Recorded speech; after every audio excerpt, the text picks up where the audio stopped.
नमस्कार. चातुर्मास सुरू झाला की उपवास आणि गोडधोड पदार्थांची पर्वणीच सुरू होते. आणि मग पुरण, दिंड, वेगवेगळ्या खिरी, मोदक, पातोळ्या, पुरणपोळ्या या पारंपरिक पदार्थांची जणू चढाओढच लागते. तुम्ही इथे बघताय की मी इथे मखाणे घेतले. बरेच जणांना प्रश्न पडतो की मखाणा खायचा कसा. मी सांगेन की कसाही खा. ते मी तुम्हाला आजचा पदार्थ करता करता सांगणारच आहे. पण आज मी यापासून खीर बनवणार आहे. होय, तुम्ही बरोबर ऐकलत. यापासून खीर कशी बनवायची ते आपण बघूया.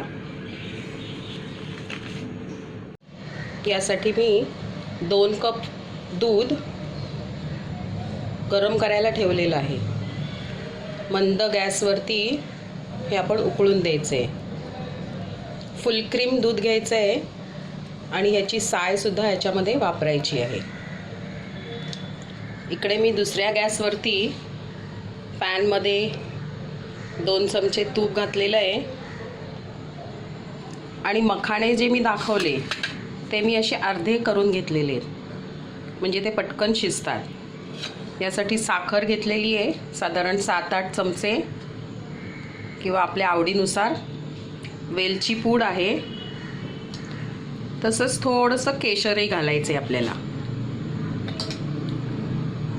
आता ह्या तुपावरती मी हे मखाणे घालून मंद गॅसवरती परतवून घेणार आहे. छान कुरकुरीत होतील असं आपल्याला ते परतवून घ्यायचे आहेत.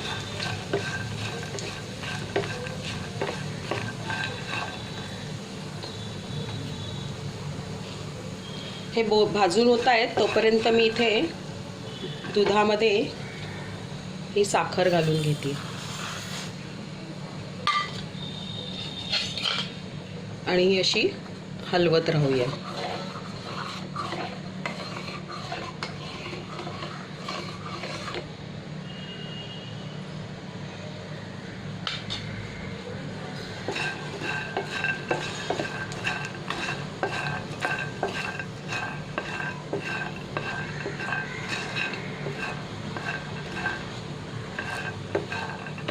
आता हे मखाणे जेव्हा कुरकुरीत व्हायला लागतात त्यावेळेला हे असे बाउलमध्ये काढून तुम्ही थोडंसं मीठ भुरभुरवलं की एक छान स्नॅक्सचा पदार्थ तयार होतो. आपण जसं पॉपकॉर्न खातो तसे हे छान लागतात. किंवा तुम्ही चाट मसाला, तिखट असंही घालून खाऊ शकता. यापासून दुसरेही अनेक चटपटीत पदार्थ होतात. ह्याचा चिवडा सुंदर होतो, तसंच ह्याचा चाटसुद्धा छान होतो. पुढील काही एपिसोडमध्ये मी नक्की दाखवीन.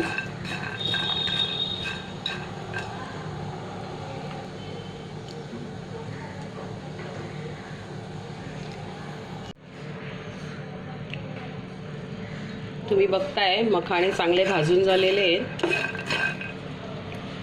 आता मी हे बाजूला करून यावरती दूध परत उकळायला ठेवणार आहे.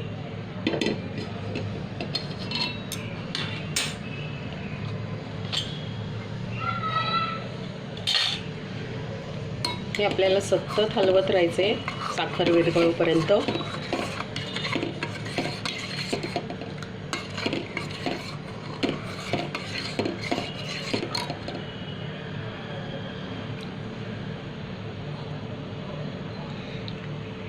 असं म्हणतात की मखाणे हे लो इन कॅलरी आहेत, लो इन सोडियमसुद्धा आहेत.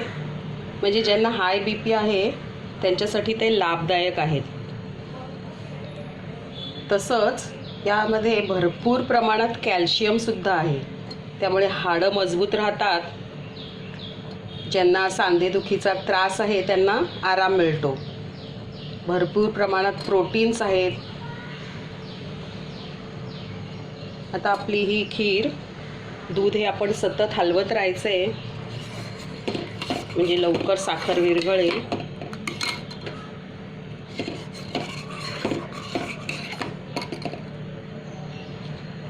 उकळायला लागलेले आहे. आता मी याच्यात वेलची पूड घालते आहे. साधारण 1 वेलची कुटून घातलेली आहे.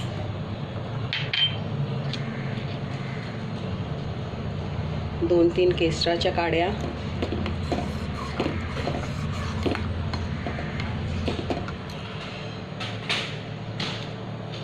दूध उकळतानाच थोडेसे बदामाचे काप,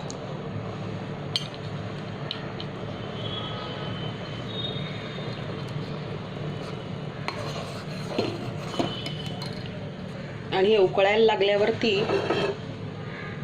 हे भाजलेले मखाणे ह्याच्यामध्ये आपण घालणार आहोत.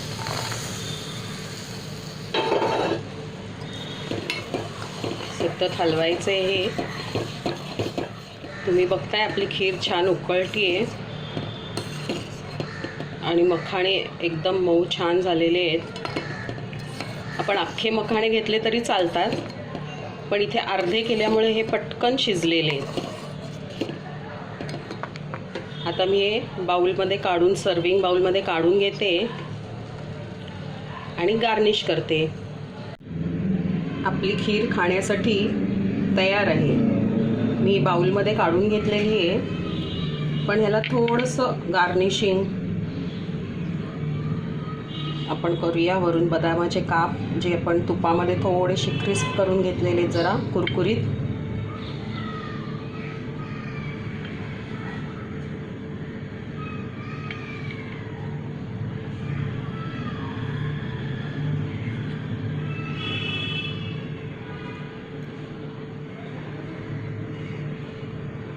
ह्याच्याबरोबर गुलाबाच्या पाकळ्या किंवा तुम्हाला आवडतील ती ड्रायफ्रूट्स तुम्ही घालून गार्निश करू शकता.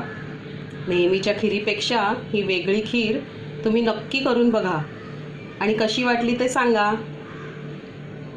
बाय.